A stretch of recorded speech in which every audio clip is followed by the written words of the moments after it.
Welcome into the program, ladies and gentlemen. It's time for another edition of the Footballguys.com Power Grid, and I am your host, Cecil Lammy, joined by the best and brightest minds when it comes to talking fantasy football and certainly DFS, as we will on this show today with the usual group and special guest Maurile Tremblay. Maurile, good afternoon and welcome to the show.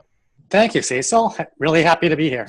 Good to see you and good to talk fantasy football with you as always. Jeff Pasquino, is that an autograph picture of Dennis Pitta? What is just a regular old picture? I'm still working on that. I did send him an autograph, one of mine, to see if he would trade, but I pimped him up so much. But I think he certainly more than paid for his commentary the past week with his play. And I'm glad to see that a lot more people in the DFS industry are aligning with my intelligent pick. Well, there you go. It was Dennis Pitta. John Lee, react to Jeff Pasquino's ego. Well, thank goodness we each have our own screen because there'd be no room for anybody else's head on this power grid if, Yeah, I could say that. I could say double true. Devin Knotts, no Ezekiel Elliott jersey, but maybe next week. Yeah, there might be one next week. He's going to be mentioned quite a bit during this podcast. And Austin Lee wrapping us up with a nice Star Wars T-shirt, Austin. Yeah, buddy. I'm rocking the Star Wars. I was feeling like the Force was flowing through me before the podcast, so I just went with it.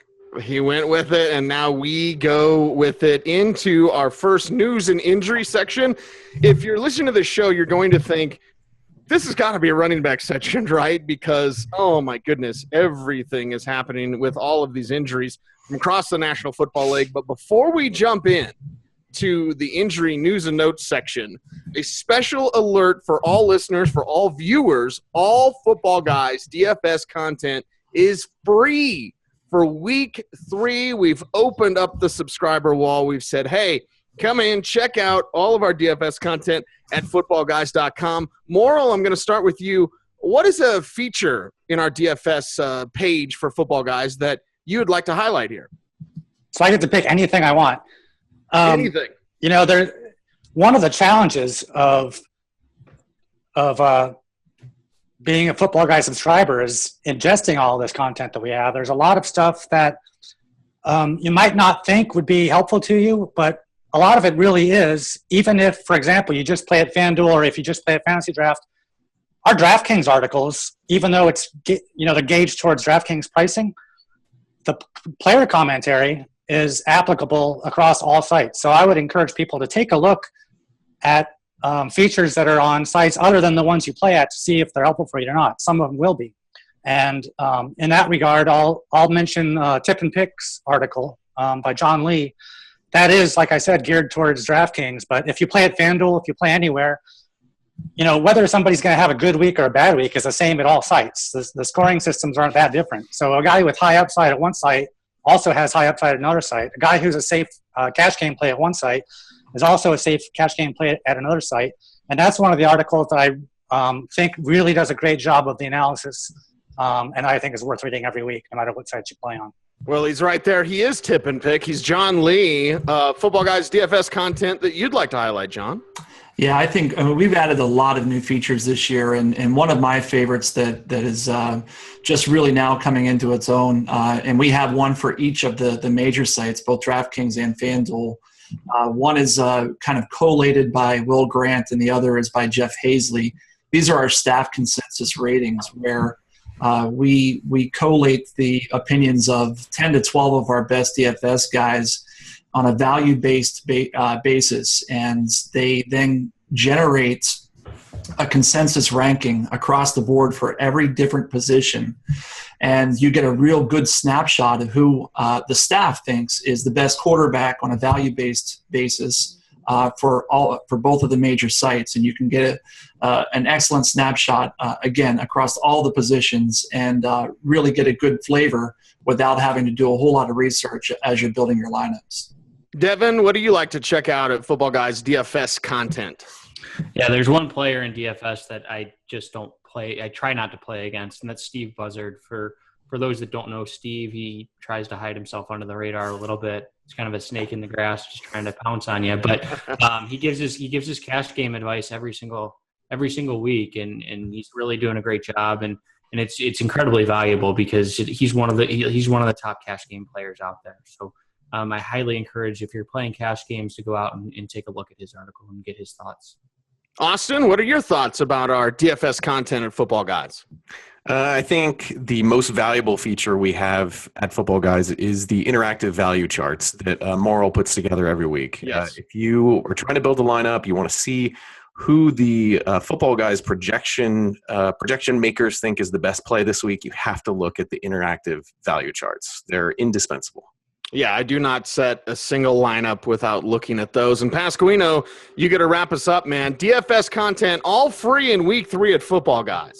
It's all so good. It's hard to pick one thing, but I'll point out something that's brand new. That's really good because I play on lots of sites. I play on most of the top 5 sites each week, and the evaluator is brand new that Maurile and Austin helped put together. It compares all the different cost points of the different players. So if you're looking to play Aaron Rodgers this week and you see where his price point is on the 5 different major sites, you'll instantly see that he's a major value, relatively speaking, when you have to compare to other sites. So you want to get him in there. So any player you like, you can see what site to really play him on and where to emphasize him on each different site. Now, Austin, for our video podcast, I would like you to take a little red heart and put it like right over Dennis Pitta so that anytime Jeff talks, these little hearts come out of the picture. Like, that's his love. Now let's jump in to a guy that, we all have a great appreciation for as football fans, as fantasy football players. And Devin, we're going to start with you in talking about Adrian Peterson now. With this injury, it brings up Jerick McKinnon. It brings up Matt Asiata. They just signed Ronnie Hillman, which I think could be problematic to McKinnon in the long run, not for the near future, but maybe in the long run. How do fantasy owners and DFS players best navigate this Vikings running back situation now that Peterson is down? Yeah, it's tough because we've seen this story before, and it's McKinnon gets them the yardage between the 20s, and then Matt Asiata comes in and cleans it up. So it's kind of a no-win situation. If you're in a PPR format, McKinnon's probably the guy that you want. But to be honest, from a DFS perspective, I'm not touching either one of them this week. It's just a situation that I don't want any piece of. Now, if I had to in a GPP, I'd go with McKinnon, but or Asiata could punch in 2 touchdowns, for all we know. But it's really kind of a messy situation. Hillman long term may be the best back out of the 3, and he could potentially, once he learns the offense, he could potentially take over the spot from McKinnon. But it's just a tough injury for the entire Vikings offense after they looked good with Bradford last week.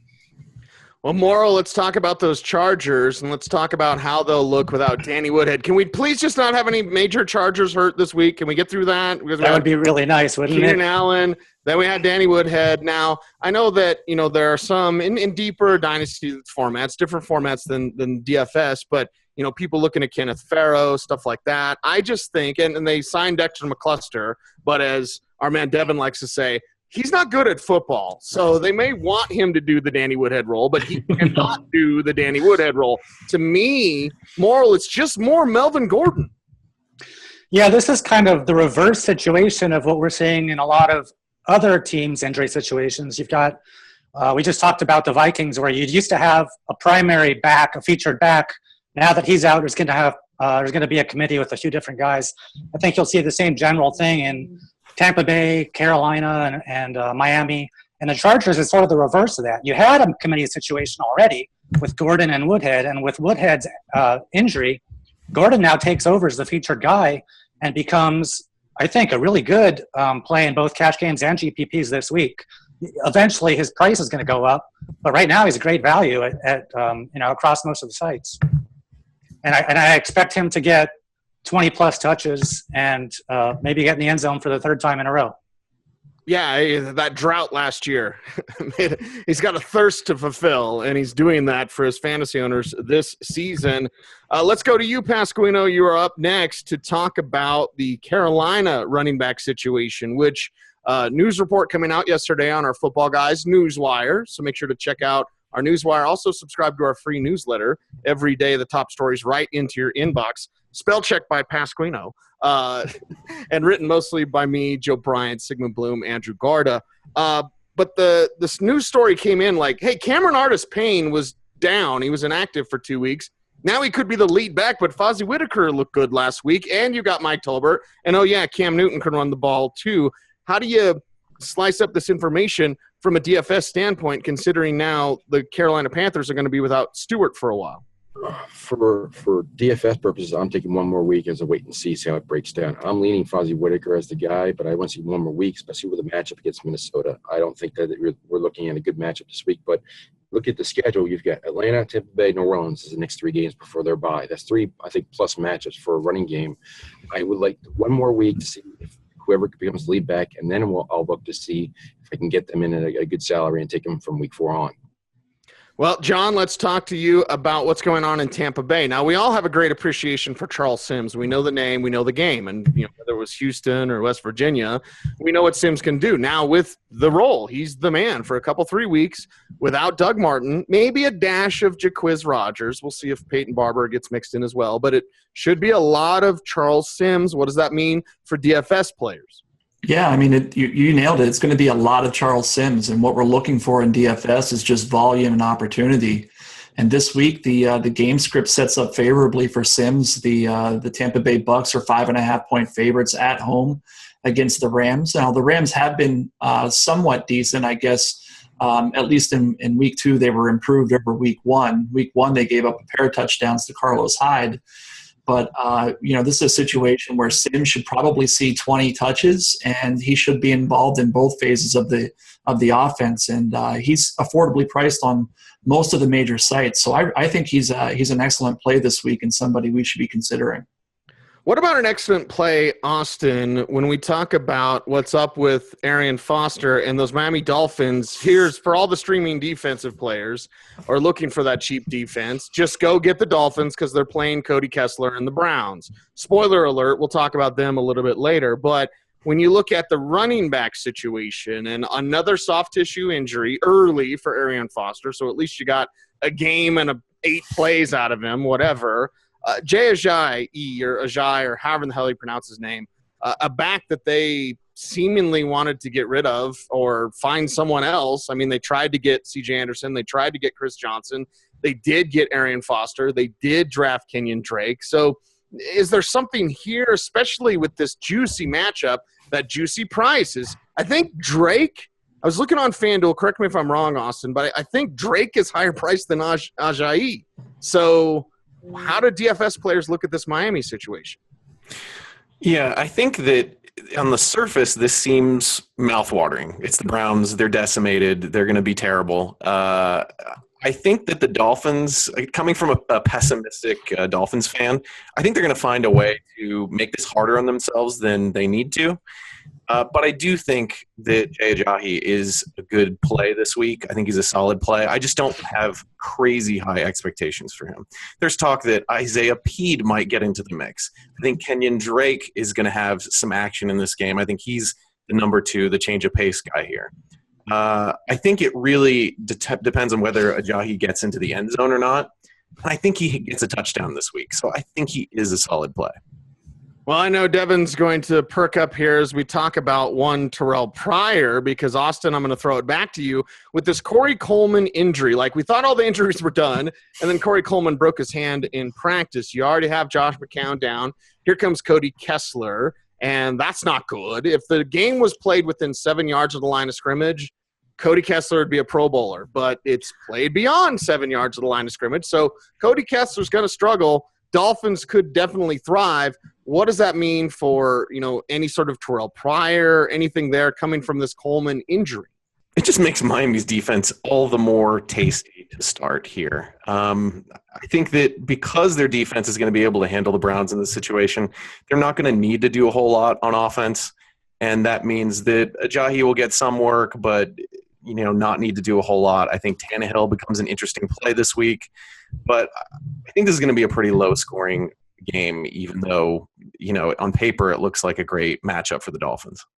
Well, John, you're up next to talk about an injured Lions running back, and we shouldn't really be shocked that Amir Abdullah, a guy that's not built to be an every down back, gets injured because that's not his game. He's a change of pace guy. The problem is Detroit's got what, 3, 4 change of pace guys, basically? There can be power change of pace. So now without Amir Abdullah, what are we looking for from Theo Riddick? Is it just as simple as just more of Riddick? Like we were talking about Melvin Gordon. It's just going to be more of Gordon. Well, is it more of Riddick?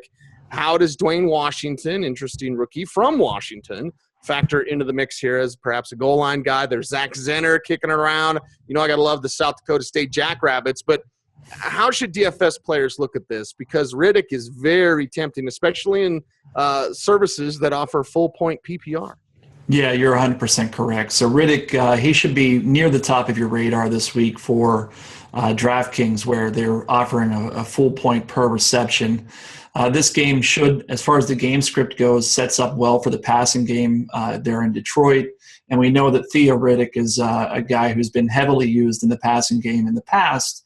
And now he's really going to be on the field more than just on third downs and in gimmick situations. So with the increased opportunity, the likely game script, he's a guy that I'll be looking at on DraftKings for sure at 4,900. The only downside to taking Riddick is his touchdown potential. I know in week 1, I think we saw him score a touchdown, perhaps 2. I would not count on double touchdown upside in this game. Dwayne Washington, as you pointed out, is probably the guy they'll go to inside the red zone. He's a big back who's got more size behind him. So just be careful with Theo Riddick. I think he's more of a cash game play than a GPP play this weekend. Pasquino, you're up next. How much love you got for Philip Dorsett? You've got this Dante Moncrief injury. Now, Dorsett basically built like T.Y. Hilton. And they don't really have large receivers there in Indianapolis outside of Moncrief. So maybe a little more Jack Doyle or, maybe some more RoboCop. What do they do now without Moncrief? Does that mean more Dorsett? Does he become more interesting? Well, he certainly does. He's going to get more snaps and more targets, but I think they you did hint that the tight ends are going to be very much in play. Andrew Luck loves to run the 2 tight ends. The tight ends are on the field quite often. I think that's probably only going to attack San Diego this week because their corners, their safeties are better on the outside, running the deep routes, but it's often the underneath of secondary. So I actually like the tight ends a little bit more this week. But Dorsett, for the value point where he's at, the price point on most sites, he's relatively cheap, and this cheap wide receiver for Andrew Luck is usually a good recipe to put in your lineup. What about Jay Cutler, Maurile, and not necessarily because people should put in Brian Hoyer, but maybe they should because Hoyer's going to have that cheap price tag. What does it mean for Alshon Jeffrey? What does it mean for this Bears offense working now without Jay Cutler for this thumb injury? It hurts the entire Bears offense. I think the beneficiary of it is going to be the Dallas defense. I think there's a few defenses I really like this week, and Dallas is on the list. Jeffrey is going to get good volume, but the efficiency is really in question with Hoyer at quarterback, and I'd hesitate to start any offensive players from Chicago this week. And Devin, you got to wrap us up by talking about something. Jeff, show us that Eagles T-shirt because you get to talk about a guy that's very interesting and maybe a Chip Kelly-like player that's stuck around, and Trey Burton. And remember him, Florida, what's great about college football is usually teams will try to recruit similar type of players. Well, Trey Burton, a guy that's real swift. You saw him targeted heavily. You saw with the good game on Monday night against a bad Bears defense, the confidence growing for Carson Wentz, and without Zach Ertz for another week. They got a week 4 bye, and then Ertz may be back. But for this week, for DFS, Trey Burton, very tempting. Yeah, I like Trey Burton a lot. I mean, you look at last week, and he was lined up as a wide receiver, a tight end, and as an H-back. He was supposed to be Tim Tebow's replacement at Florida. He came in as a quarterback. He's a little bit undersized. He's only about 235, 240 pounds, but he's a guy who can find holes in the defense, and he's fast enough to create mismatches at the tight end or wide out position. So I like Trey Burton a lot. He's going to be cheap because if Zach Ertz misses, and it's looking like he will, he's very underpriced, and he was used a lot in the preseason, and we saw that last week when he scored a touchdown. So I'm all aboard Trey Burton this week. Devin, I want you and me to get a camera crew and do a documentary called Chasing Timmy, because you mentioned Burton being the replacement for Tebow. Well, so was Driscoll. So was Jacoby Brissett. But don't say Thursday night. Anyway, we'll know how that turns out by the time you're listening or watching this show. Devin, let's go back to you as we switch next to kind of a recap, but moving forward. We're not just going to go through the games. We do that on the Audible. You're listening to the show on the Audible stream. Well, Sunday nights comes out about midnight with our recap shows. But it's more of a look back and reflection going forward, like taking what we saw the first couple of weeks and now moving forward with some of these news items and items like Cam Newton and Matt Ryan showing up big time for that quarterback position. Devin, your thoughts? Yeah, Matt Ryan appears to be back to his old form. I have one more. Aaron Rodgers is starting to concern me quite a bit. You look at the last 8 games he's played, and Blaine Gabbert has actually scored more fantasy points than Aaron Rodgers. So he's the one that I'm really starting to become concerned with. And then, like you mentioned, Cam is Cam, and Cam is as good as advertised, and he's a must-play every week and season long. And then for DFS, he has to at least be considered almost every week. Well, we talked about the changes in Minnesota, Maurile, and one of those was Sam Bradford, and I was saying to people last week, I just want to wait and see what this does for Stephon Diggs. Look great. And now no Adrian Peterson. Maybe it's just more Diggs. Also, we were watching your Chargers to see, okay, without Keenan Allen, what's it going to be? Looks like it's more Travis Benjamin. Looks like it's more Terrell Williams. And speaking of Benjamin, well, there's Kelvin Benjamin tearing it up. Cam Newton only has eyes for that guy, and that's a good thing for fantasy players. So Diggs, Benjamin, and Benjamin sounds like a law firm. Let's talk about that law firm, Maurile. None of those 3 are flukes. They're all good players in good situations, and they're going to keep being productive, I think, the rest of the season.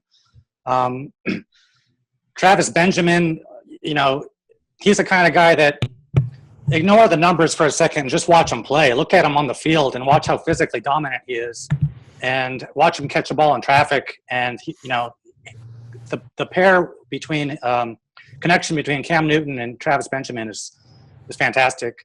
The other Benjamin, Travis, with Keenan Allen out, I thought Keenan Allen was going to have a really terrific season, and I thought Travis Benjamin was a nice addition as a number 2 guy. He was kind of thrust into the number 1 role in Cleveland last year, and I think he's really better suited for the number 2 role. But here we are again with him being thrust into the number 1 role. But Phillip Rivers has been pretty hot this season so far. He's still at the top of his game. And Benjamin is the kind of guy that's a legitimate deep threat. He's also a good run-after-the-catch guy in the short throws, and I think he'll continue to get plenty of yards and touchdowns for the Chargers going forward. And Stephon Diggs, too. Underrated talent in a situation where he's really going to be a target hog among the wide receiver group in Minnesota. So I like all 3 of them. Pasquino, I'll say this. Over the first 2 weeks, my best cash lineups have featured D'Angelo Williams. We got one more week before Le'Veon Bell comes back. So are you just riding that train with D'Angelo? The Steelers are, so why not join them? They're giving him the ball at every opportunity. They're running him into the ground. He still may be involved with Bell back, but for right now, the guy's getting 30-plus touches a week. And granted, Philadelphia looks good on defense, but it's been against Cleveland and Chicago, so it's not the caliber of the Steelers. So I think you ride D'Angelo Williams. His prices come up, but it's not too prohibitive. I think he's one of the top 3 running backs to use this week from a value standpoint. John, you were fantastic talking about Matt Forte last week. Now, that was cutting the floor stuff because, of course, this show comes out on Friday. But the Thursday night game, huge for Forte, huge with Decker. We may have Marshall down this week. That was an injury note we did not get to. But, we're watching his Friday status. Also, Marshall's one of those players that could play without practicing. But let's just say game time decision. Maybe more Quincy Enunwa. But can Forte keep this up? Because that's my main question. And again, for DFS, you're just 1 week at a time. Do you go back to the well with Forte? You got it. You hit it. You need a Forte picture up there. You don't have that like Pasquino, man. You need that Forte little love letter. But what about this week? You going back to the well with Forte? Yeah, I think this week is a week you might want to just not take him. It's just not a great situation for him this week. The Kansas City Chiefs have actually been very good against the rush this year. Opposing running backs are averaging 3.8 yards per carry. it's a situation where I think that the Chiefs have been effective enough that we want to stay away. And Forte's price and ownership are both going to be up this week after what he did last week. And from a long-term perspective, those of you who are season-long folks, I think that Forte is a guy that if it were me, I would be selling high on right now because I don't think he's at his age can hold up this long.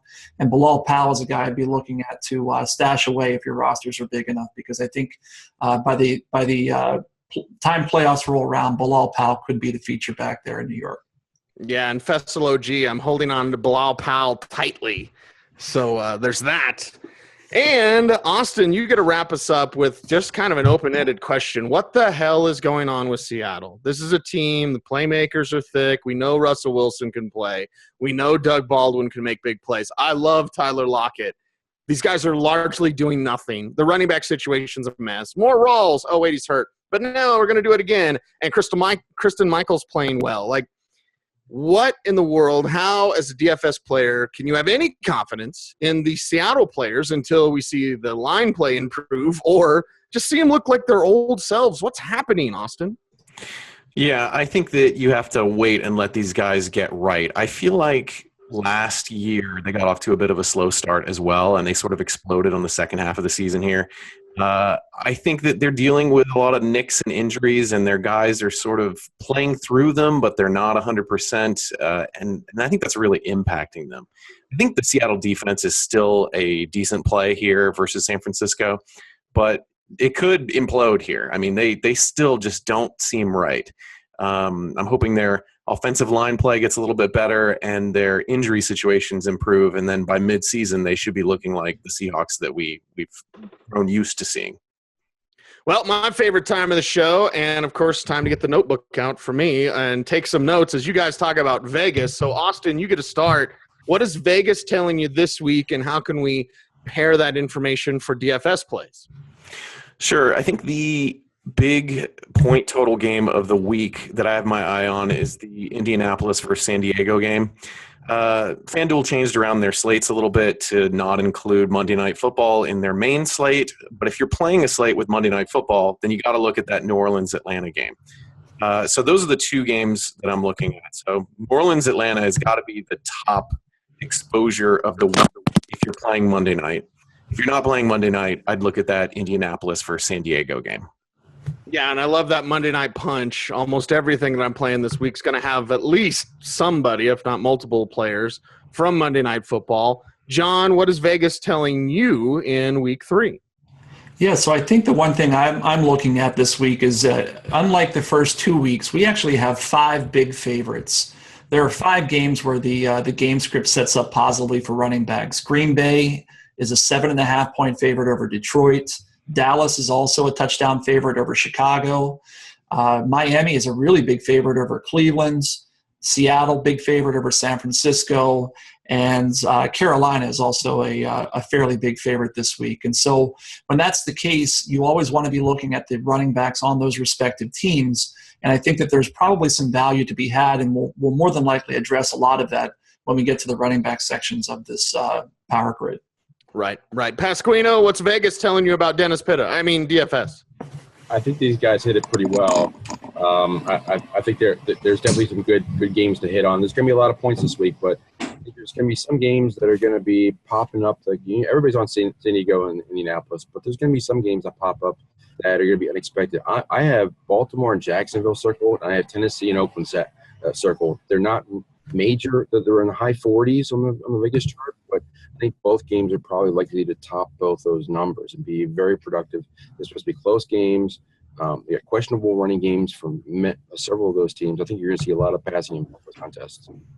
Jeff, how do you feel about Monday night? I mean, that seems real chalky because everyone's thinking about it. Yeah, absolutely. I think you've got to get if you're playing on sites or DraftKings, Yahoo, where you can get the Thursday through Monday slate, or playing other slates on other sites that you can conclude that Monday. You've got to have those players involved. It's having the hammer. You want to have one of those players that's going to anybody on offense that touches the ball at least 7 or 8 times as a receiver. You could probably have 2 or 3 receivers that get 100 yards. You can have both backs for Atlanta be productive. pretty much at both quarterbacks too. I think everybody's in play if you can get them in. Maurile Tremblay, what does Vegas tell you this week? Don't have a lot to add to the obvious high-scoring games, San Diego and Indianapolis, and then New Orleans and Atlanta. Some others to look at. I think any of the following could also be a shootout. Tennessee, Oakland, Arizona, Buffalo, Baltimore, Jacksonville would be the next 3 games on my list after Charger game and the Saints game. And it's the kind of – any of those games could also be really close. Rather than like 40-something to 20-something, it could be 40-something to 40-something in a shootout. So this is a week where you might want to look at stacking guys not only on the same team but facing each other as well, like a quarterback and receiver from one team against a receiver and a running back on the opposite team, and try to get as many points as you can from a single game. Maurile, let's talk about Arizona Buffalo quickly. Are they going to fire another offensive coordinator? And do you like Arizona so much because Bruce Arians, if they do get up, he's still going to go for it. He's still going to he's going to curb stomp you. That's what Bruce Arians does. Yeah, there's always a risk that if a game gets out of hand, a coach will put backups in and take the foot off the gas. And, that's never really a concern of mine too much, because if they're in that situation, it means your guys already got points. So, even if you don't have a lot of fourth quarter scoring from your stars, that means you got a lot in the first 3 quarters. But with Arizona, they're less likely than a lot of other teams to ease up and just coast in the fourth quarter, and they're gonna keep putting points on the board as much as they can. Not to the same extent the Patriots do, but more than a lot of teams do. Devin, you got to wrap us up with a talk about Vegas, man. What's it telling you? Yeah, it's telling me when I look at Vegas every week, I don't necessarily look at the over-under. What I do is I look at the implied team totals, and John Lee does a great job every week. Just to promo a little bit here on his Vegas value charts. It's free this week, so if you're not a subscriber, go out and check it out.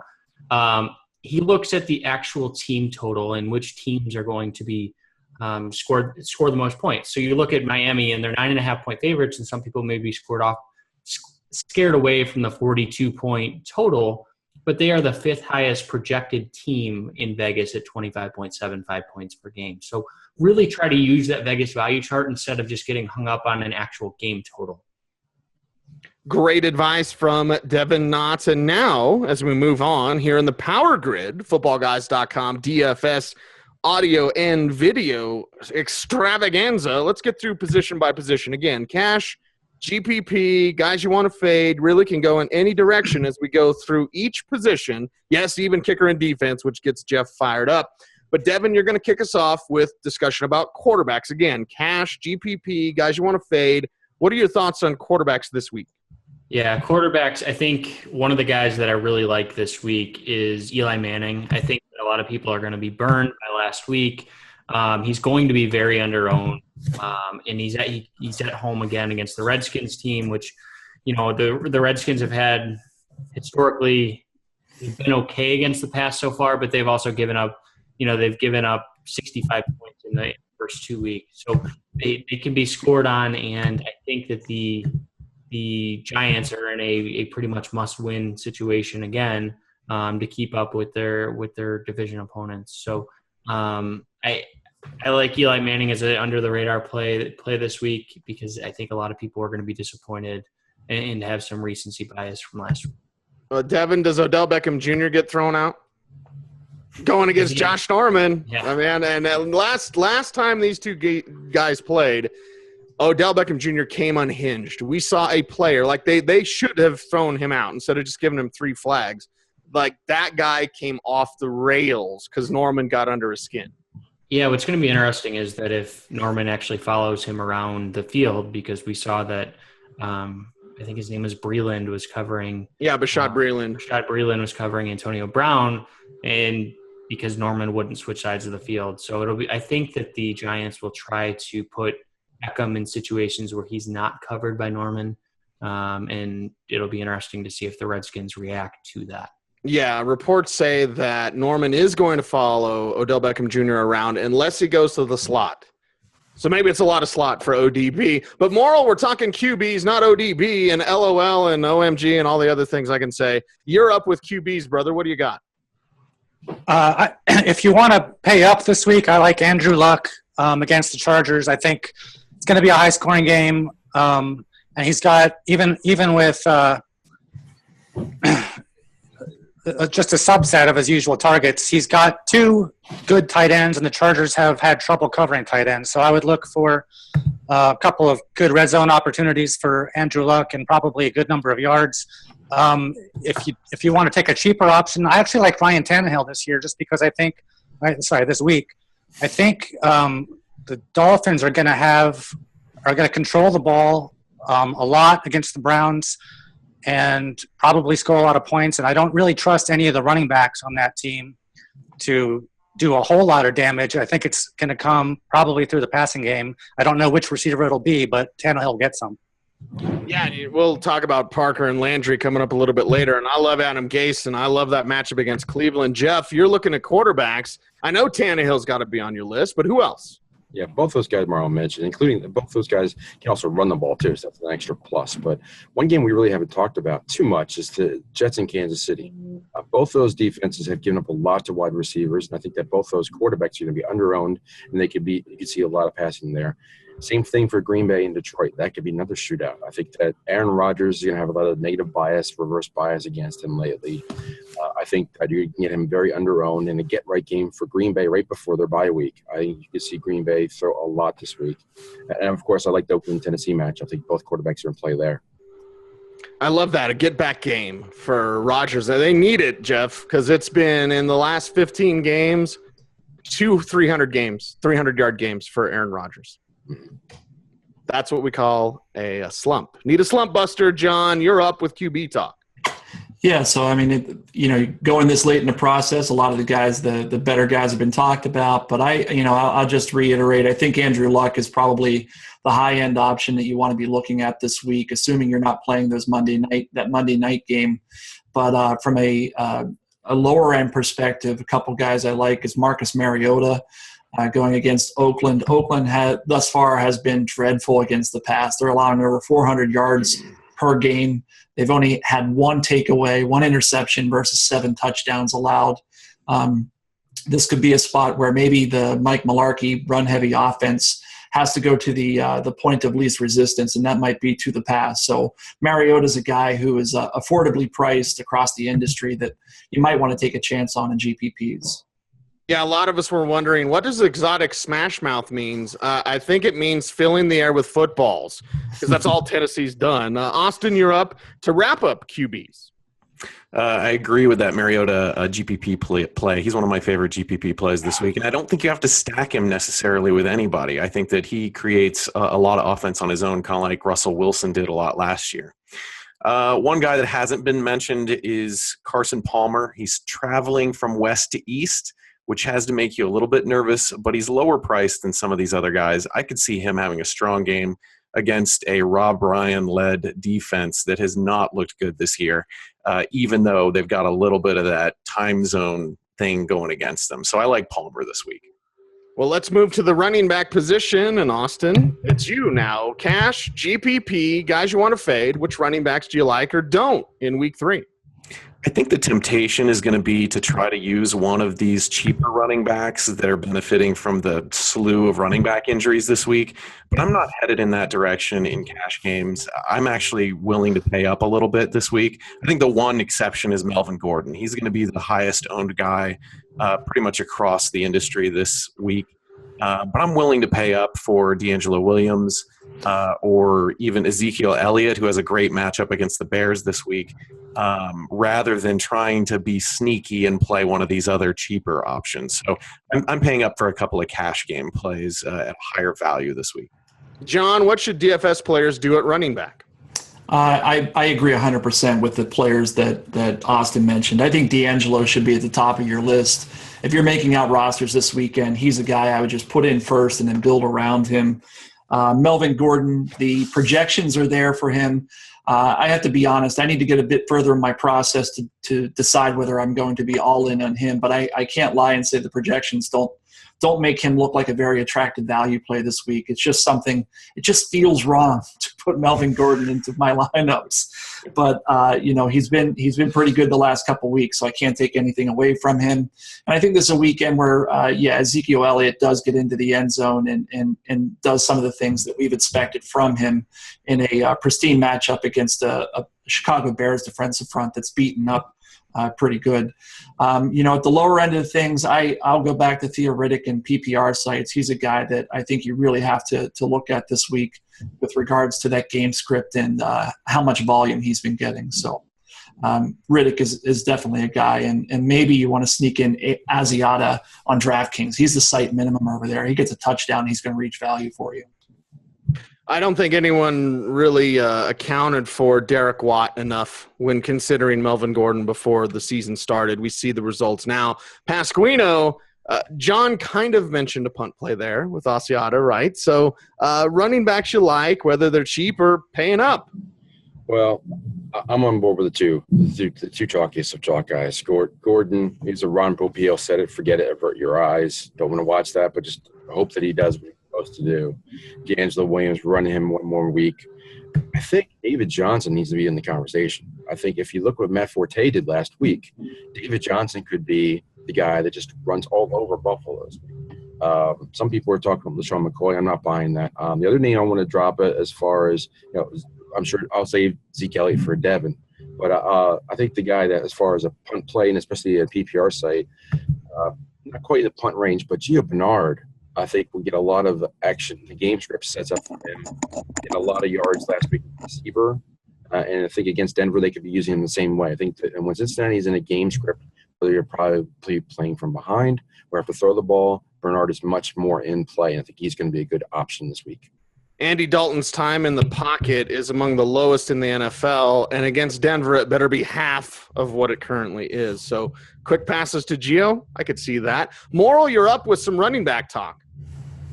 My philosophy on running backs is I like guys who get a lot of touches, especially in good offenses that are going to score a lot of points, but I really like volume, and that's always D'Angelo Williams because Pittsburgh just doesn't give touches to the backup running backs. So I'm on him again this week. Matt Forte has been getting touches like crazy. I still like him for that reason. David Johnson is expensive, but you got to spend money somewhere. It might as well be on a great talent in a great offense who's going to get a lot of looks. And Melvin Gordon, everyone's mentioned. I'm not going to avoid him just because he's going to be high owned. Everyone else owns him because he's a good value. I like good values. I'm going to own him too. And then two guys that were a little bit disappointing last week to their two owners that were counting on them were Spencer Ware and LaShawn McCoy. They weren't completely terrible, but they didn't do as well as expected. I like both of them to potentially bounce back this week and be better values this week than they were last week. Maurile, we did talk about Arizona keeping their foot on the gas, and they will. Bruce Arians, that's all he does.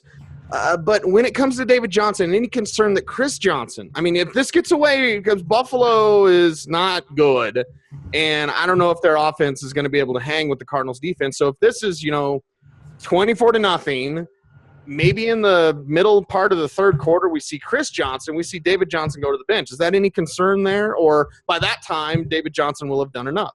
Yeah, it's a little concern. We saw that last week where David Johnson's carries were limited because Chris Johnson, got the carries at the end of the game. But likely, if that's the case, David Johnson will have already scored a lot of points.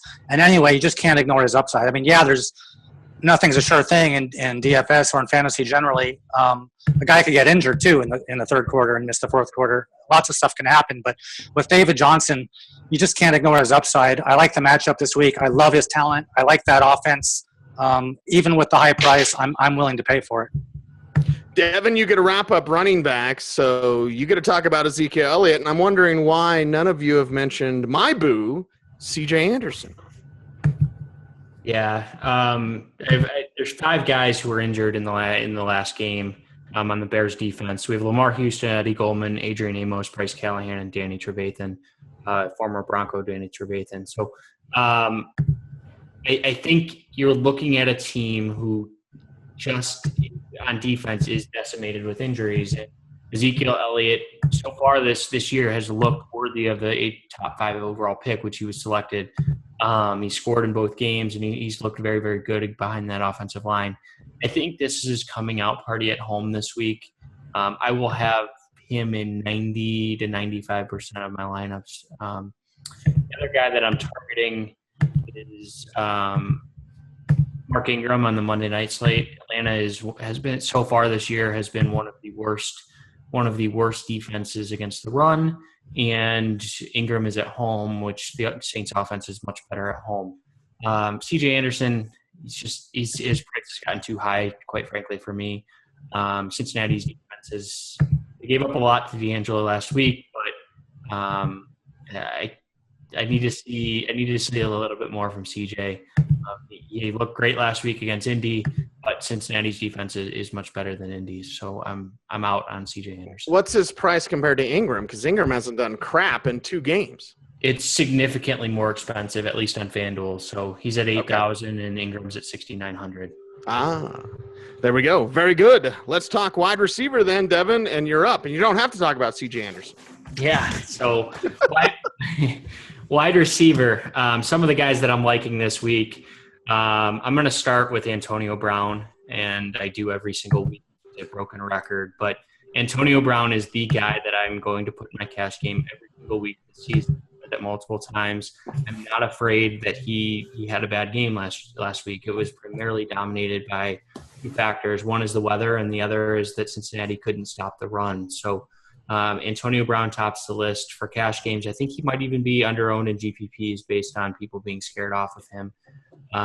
The other guy that I'm looking at is Jarvis Landry. So Cleveland has had a difficult time stopping people in all facets of the game.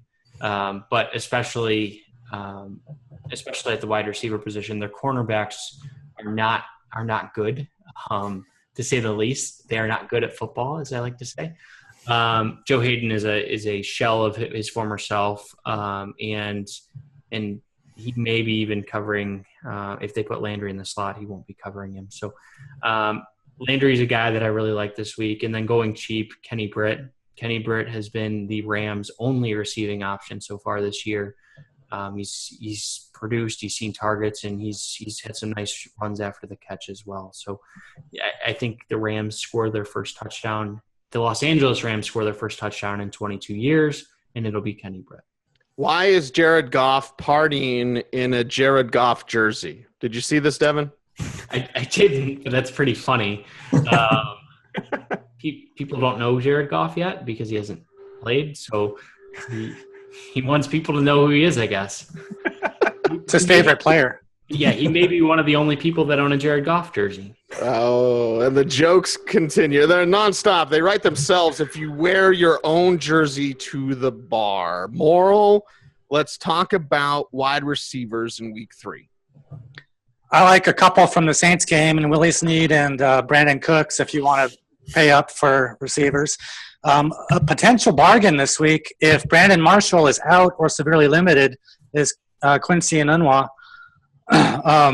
He's been surprisingly effective the first 2 weeks. He's gotten good number of targets, and he's been productive with them, and I think that could continue, especially if Marshall is out. Even if Marshall plays, he's not a terrible value. So I know that the Thursday game will already be going by this point, but on a side note, he's the exact type of player I like playing in Thursday night games, where he'd be a decent value if everyone is healthy, but if he's got a teammate who's out, he suddenly becomes a much better value. That's a perfect Thursday night play because you've got the upside, and even if you don't hit the upside, you've got a good value anyway. And along the same lines, Decker is a great value too if Marshall is out. Larry Fitzgerald is off to a hot start. I don't see that being stopped this week, so I like him, even though he's expensive. And Jordan Matthews is the guy in Philadelphia that Carson Wentz is looking to pretty regularly, and he's playing well. So I like Jordan Matthews this week as well. Yeah, Pasquino, when I was tossing it to you and thinking of ways to get your star out, and I was thinking of Jordan Matthews, but what about Nelson Aguilar too? And can Carson Wentz keep it up? Let's talk some wide receivers, Pasquino.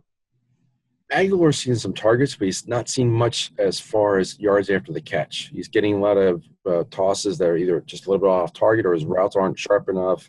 So I think he's decent PPR play, but he's not. I don't see him as being a huge value just yet. The timing's just not there. He's also very much spread the ball around offense, except for Jordan Matthews. Jordan Matthews seems to be the guy that they're targeting the most. As far as wide receivers, San Diego and Indianapolis, you gotta get targets in that game. Antonio Brown for sure. Stephon Diggs, until somebody stops him, he's a PPR machine. I think that the Tennessee-Oakland game, you've got to get some receivers in that game because Oakland, they can't stop the pass. And I think that there's going to be lots of negative bias again on Tajay Sharp. He didn't do much last week, but he's going to see a lot of targets and a lot of work. I really like him. And I agree with Maurile on the Kansas City Jets game. And also Jeremy Maclin. Both those guys are good, solid wide receivers to squeeze into your lineup. There's lots of value there in the mid-tier for wide receiver, which allows you to pay up at running back. Yeah, John, we've had this conversation off air, but Revis Island isn't scary anymore. It's a vacation destination. Who do you like at wide receiver, John? Yeah, I mean, I said this last night on the Rotor Grinders Football Guys show with Dan Bach and Austin that Darrelle Revis is a guy that we're no longer staying away from. We're actually targeting, and so Maclin was a guy I talked about last night as having a plus matchup in that particular setting. Other guys I mentioned in that same show, Marvin Jones, he'll go up against Quentin Rollins, who's been burned pretty badly most of this year. Marvin Jones has 21 targets through 2 games, and yet he hasn't had a touchdown. I think this is the week that he gets into the end zone. Somebody's already mentioned Larry Fitzgerald. He'll go up against Nickel Roby and have a decent size advantage there. Other guys I think you could be looking at, Devontae Parker against Cleveland. I think I already heard Devin mention Jarvis Landry. Devontae Parker was heavily targeted last week, and he is probably their biggest red zone threat. Tajay Sharp against Oakland, I just think that game script probably sets up well. I like that as a sneaky shootout. I think somebody mentioned that earlier.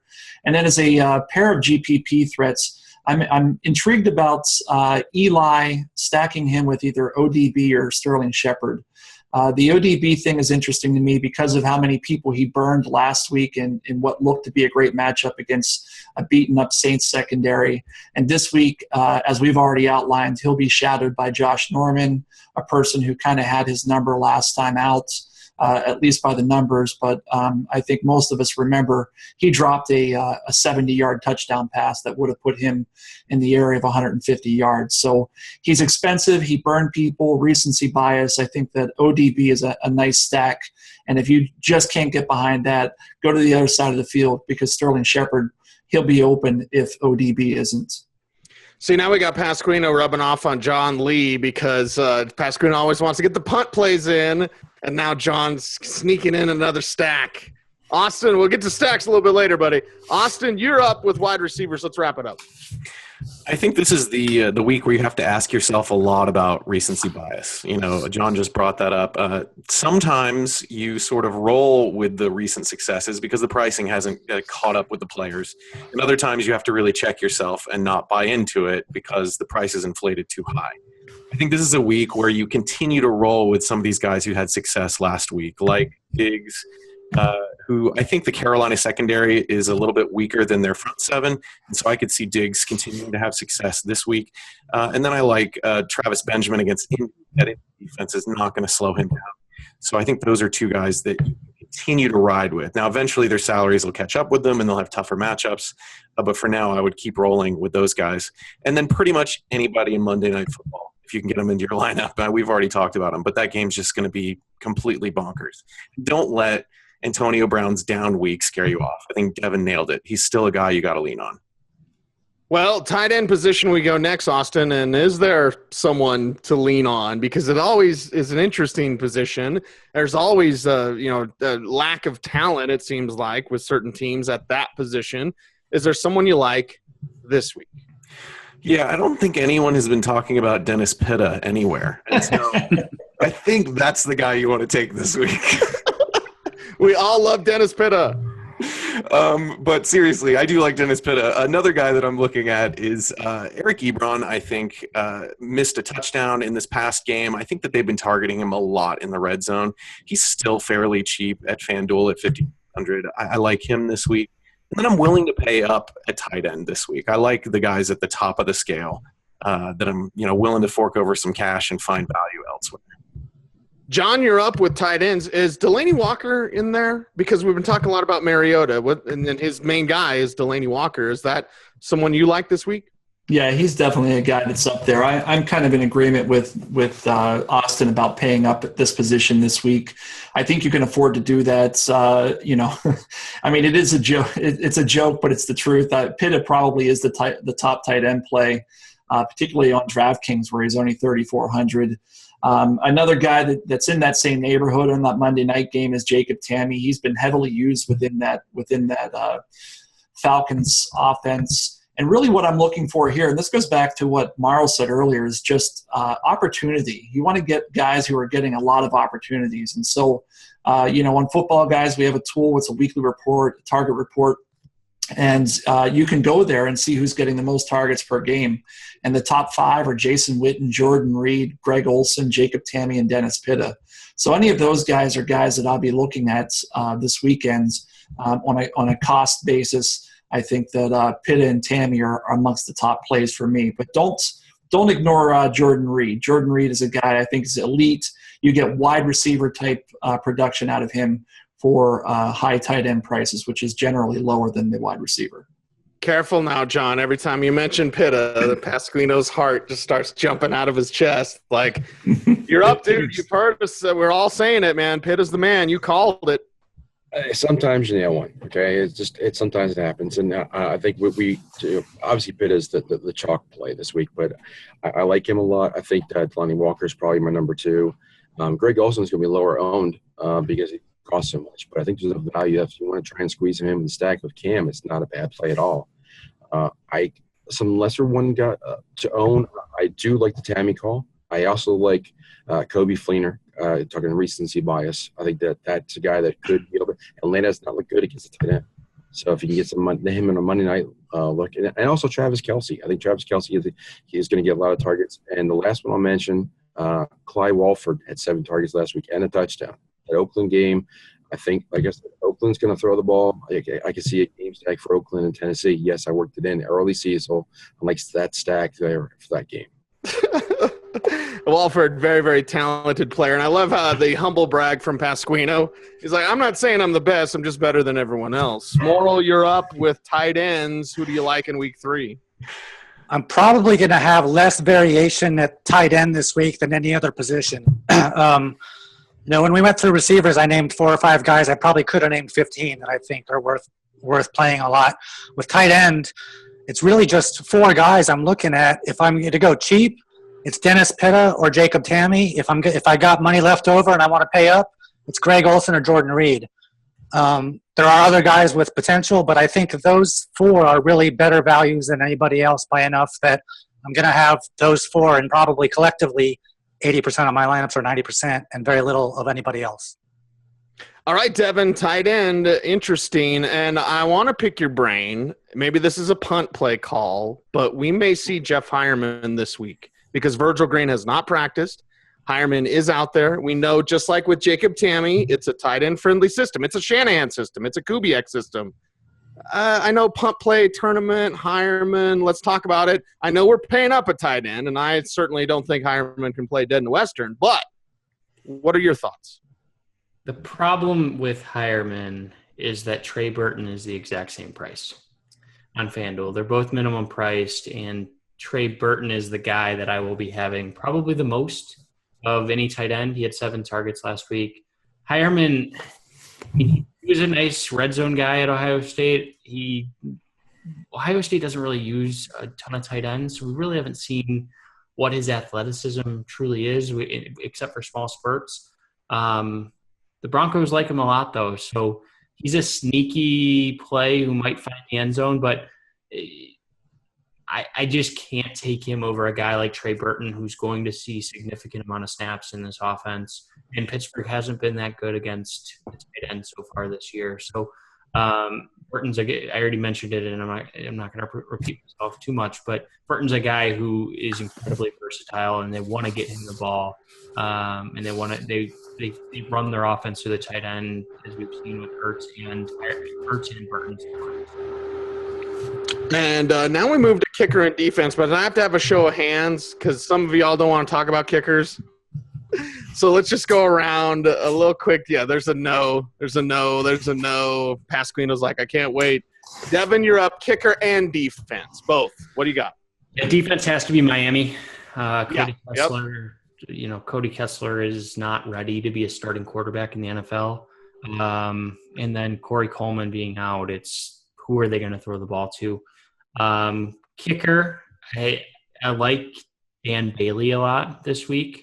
I mentioned that Chicago's defense is not good, but they've been a little bit stingy under John Fox when in the red zone. So, and Dan Bailey at home he's money. So, he's probably the kicker that I'm targeting. Matt Bryant is always in play in the Monday night game as Atlanta's red zone offense is very poor. And it has been for the last couple of years. So, Matt Bryant's a guy who I'll go to a lot, but Dan Bailey is probably the guy that I'm targeting on Sunday. Maurile, let's talk kicker and defense, one or both. What do you like? Kicker, I just usually go for guys in high-scoring games. So I'm looking at Vinatieri. Josh Lambo is really cheap. The Monday night kickers if you're playing in the Monday night slate.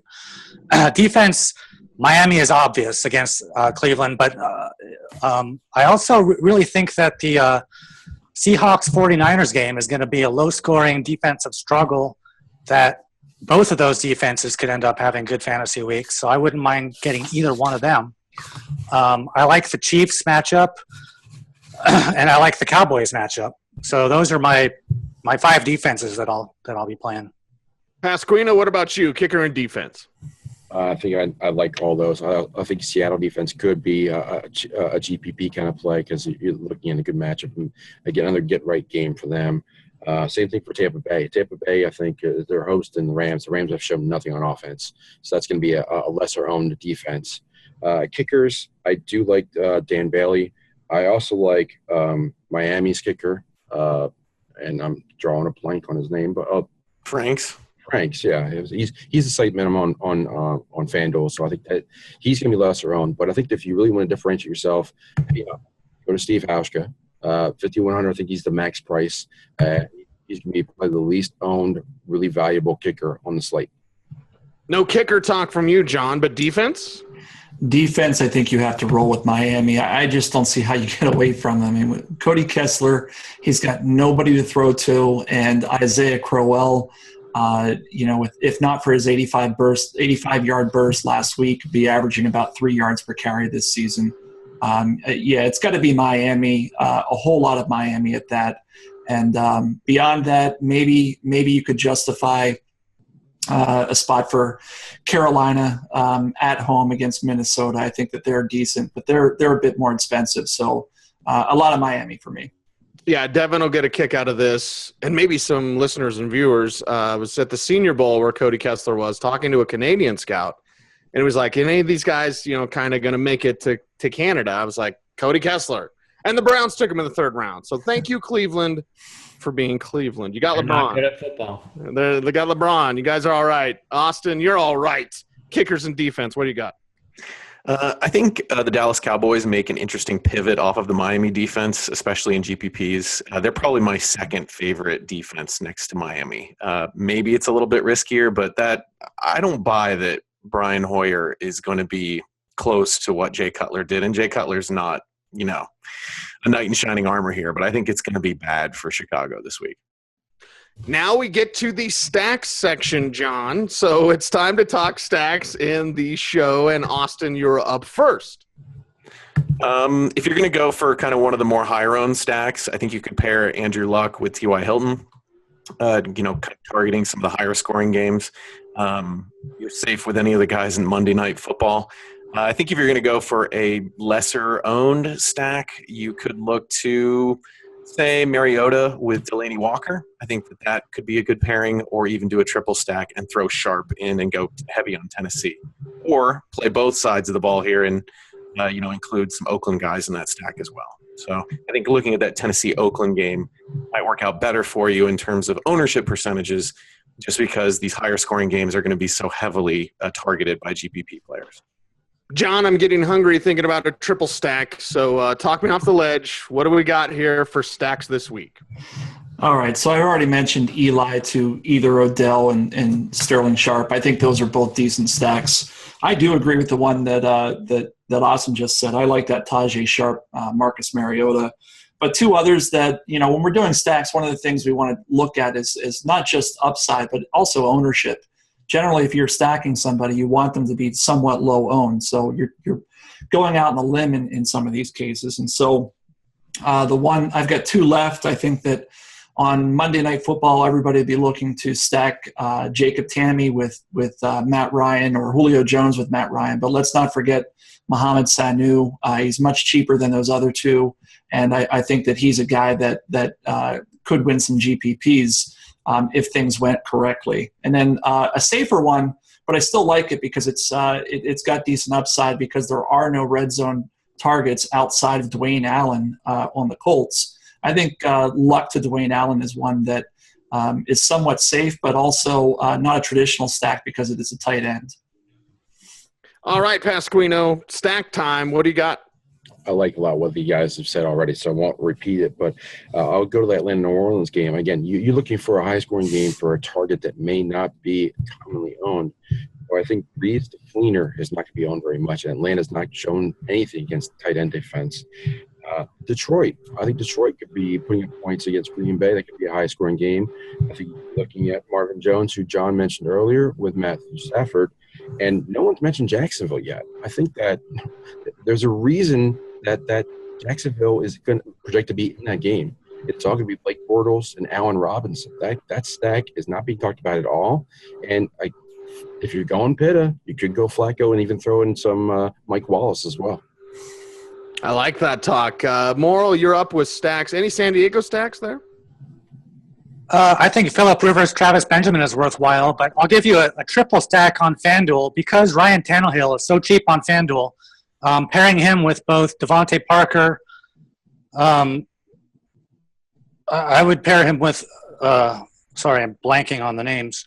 Landry and Parker. Jarvis Landry and Devontae Parker, I think both have really good upside. And if you look at the total price you're paying with Tannehill, Landry, and Parker compared to the expected points you're getting, I really like the value there. I like that as well. Love that triple stack. Devin, you get to wrap us up on stacks. What do you got? Yeah, Luck and Dorsett are a nice little combo. Dorsett has the ability, he has the speed, he has the talent to break a long one at any given point. I'm going to give you guys one that I don't think – I might be the only person in DFS that'll have it, but it's Brian Hoyer and Alshon Jeffrey. It's going to sound crazy. It's probably not going to work, but – you look at Brian Hoyer and DeAndre Hopkins last year, and Brian Hoyer likes to lock onto one receiver. There were games last year where Hopkins had 15, 16 targets. He even had one that was 22 targets. So it's going to be crazy. It's going to be off the wall. But if it works and he has 20 targets, the Bears are probably going to be down in this game and be forced to throw. So I don't think Hoyer is as bad as people truly think he is. And he's not going to be owned by anybody.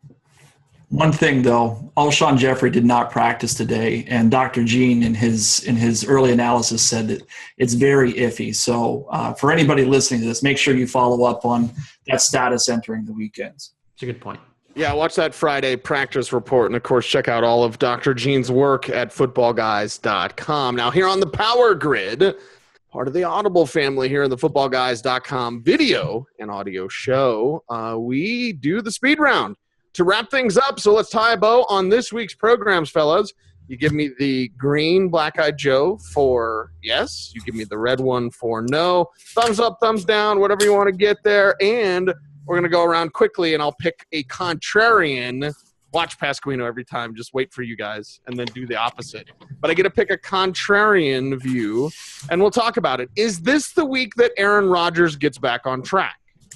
We got a no. We got a yes, and a yes, and a no. No from Austin. Why?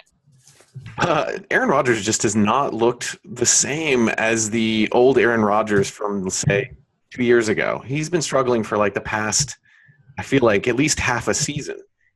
Jordy Nelson doesn't seem like he's 100% yet. And until he's back and that offensive line is gelling a little better, I just don't see it. I think this is going to be a lower scoring game than Vegas has it set up to be right now. John, you had yes on that. Why is Rodgers going to bounce back? for the opposite reason of what Austin said, because Vegas has it as a high-scoring game, and I tend to believe Vegas more so than my logic at some points. And this is one of those times where I agree. The line doesn't make sense. Aaron Rodgers has not looked like himself, but there are just certain times when I've been playing DFS where I say, you know what, this is one of those times I'm going to default to Vegas and trust them. And I think more often than not, they've been right over my gut feeling. So I don't have a good reason to combat Austin other than to just say point at the board, in the board this case being the Vegas board. Yeah, point at Vegas. That's all you got to do. Next in the speed round is AJ Green, and use the green one for AJ Green or thumbs up, at 8,300 versus the Broncos. A better FanDuel GPP than Odell Beckham Jr., who's 8,900 versus Josh Norman. We got to vote for ODB. One for AJ Green, Pasquino. It's the Broncos, man. Andy Dalton's going to be on his back. You kidding me? This is a game theory play because he's going to be really lesser owned. Look what he did in week one when nobody said he was going to beat Revis Island, and then he torched him. So if you're going to be contrarian, you're going to put a GPP stack. AJ Green can beat the best of coverage, so that's a good play there. I think there's enough targets for the Giants, and there's reasons to go off of OBJ. I don't mind going AJ Green at all this week. Maurile, you said no to AJ Green. Tell us why. I'm really more saying yes to Odell Beckham. I'm not scared off by Josh Norman's coverage. I think that as great as Josh Norman is, Odell Beckham's going to win any one-on-one matchup against anybody if they play that way. And, it only takes one or two big plays from him to score a bunch of fantasy points, and I think he's capable of it. So I'm voting yes on Odell Beckham. Our speed round concludes in the Week 3 show of the Power Grid with a question about Marvin Jones and Jordan Matthews. Now, green is for the Eagles, so that's Matthews, and Jones is red for, the Lions, because you see red if you're a Lions fan. Will Marvin Jones score more FanDuel points than Jordan Matthews? Both are 6,900. We've got green, red. Everybody saying green except for Maurile and Jeff. So let's go to you, Devin. Let's talk about Jordan Matthews. Why is he going to score more than Marvin Jones? Yeah, Jordan Matthews, they're going to have to throw to keep up with the Steelers. They're underdogs at home. And Carson Wentz has really impressed me so far this year. He's been one of the surprises to start the season, and Matthews is the primary guy. Aguilar has had drop issues and doesn't look necessarily like he's going to be a number 2 receiver. So Matthews has less competition around him. Marvin Jones is going up against a Green Bay team that their offense hasn't been great, but their defense has been okay. They got torched by Stephon Diggs last week, but he hasn't scored a touchdown this year, and he also has more. There's more targets in that offense. You have Anquan Bolden and you have Eric Ebron and Golden Tate. So Matthews is the guy. He's going to see more targets, and I like him for that reason. More mouths to feed in Detroit there with that Lions offense. And that concludes the Powered Grid for Week 3. I am your host, Cecil Lammy. Our special guest, Maurile Tremblay, this week. Maurile, we all respect and appreciate you and all the hard work that you do at footballguys.com with your projections and everything that you do on our DFS side of things. Kind of final thoughts, Maurile. Let's wrap this thing up. Thanks, E. So I would say that a word of caution is that we're still just in week 3 here. I would recommend, and what I do personally is I play less of my bankroll in the first 3 to 4 weeks than I would later on in the season. We're still in that period to me where it's hard to figure out based on the first 2 weeks if what we're seeing is an aberration, an outlier, or the start of a trend. And we can take guesses, but I just have less confidence right now in my guesses than I do later in the season. Therefore, I feel like it's a riskier endeavor, and I'm not willing to put as much on the line. So as much as I love playing DFS and I'd love to get my whole bankroll in every week, I have to restrain myself. And first few weeks, are a time when I just caution to not go too crazy. All DFS content in week 3 is free at footballguys.com. So check us out, footballguys.com, bookmark it, go there every day, and subscribe. Become an insider pro at footballguys.com. He's Devin Knotts, Maurile Tremblay, Jeff Pasquino, and his lover, Dennis Pitta, John Lee Poynton, and Austin Lee as well. Wrapping up the program, I'm Cecil Lammy saying thank you for watching and listening. Stay tuned, as always. Stay frosty, people.